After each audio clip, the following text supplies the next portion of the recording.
لیکن ہمارا ماننا ہے کہ ہمارے پیسے پر ہمارا پورا اختیار ہے، ہم جیسے چاہیں ویسے خرچ کریں۔ ہم نے زکوٰۃ اور صدقات دیے جب تک رسول اللہ تھے، مگر ہم اب اپنے مال کو اپنے طریقے سے خرچ کرنے کے لیے پوری طرح سے آزاد ہیں۔ ہم آپ سے مل کر یہ بات کرنا چاہتے تھے تاکہ ہمارے بیچ سب کچھ صاف ہو جائے۔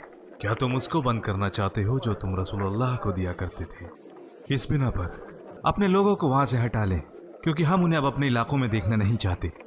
میرا خیال ہے آپ سمجھ گئے ہوں گے۔ اور پھر میں کیسے رسول اللہ کا خلیفہ ہوا اگر میں لوگوں کے زکوٰۃ کے معاملے کو بھی برقرار نہ رکھ پایا، جو لوگوں کے مال میں اللہ کا حق ہے؟ کیا رسول اللہ کی وفات سے دین میں تبدیلی آ سکتی ہے؟ جبکہ اللہ الحی القیوم ہے اور اس کے لیے موت نہیں ہے۔ اگر ہم تمہاری بات مان کر نماز اور زکوٰۃ میں فرق پیدا کر دیں تو یہ ایسا ہوگا کہ ہم کتاب اللہ کے کچھ حصے پر ایمان لائیں اور باقی کا انکار کر دیں۔ اس کے علاوہ آج اسلام کی اپنی ریاست، حکومت، امت اور جماعت ہے، اور جو کچھ تم آج کر رہے ہو وہ صرف ایک بغاوت اور نافرمانی ہے۔ اب تم لوگ جا سکتے ہو۔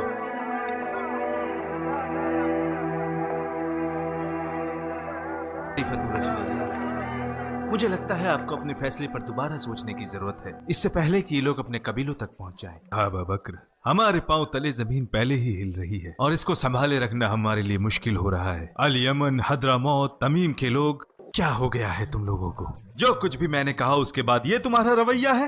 ہم نے تمہیں سنا، اب آپ ہمیں سنیں۔ ان لوگوں کے علاقے مدینے سے زیادہ دور نہیں ہے، اور ہمیں معلوم ہے کہ ان لوگوں نے اپنے لشکر پہلے ہی تیار کر رکھے ہیں۔ ہماری تعداد پہلے سے کم ہے کیونکہ اسامہ اور اس کا لشکر پہلے ہی جا چکا ہے۔ کیا ہو گیا ہے تمہیں الخطاب؟ کیا تم صرف جاہلیت میں بہادر تھے اور اب اسلام میں بزدل ہو گئے ہو؟ کیا میرے جیتے جی زکوٰۃ بھی ختم ہو جائے گی؟ تو ہم ان لوگوں سے کیسے جنگ کریں گے جو ابھی بھی مسلمان ہیں؟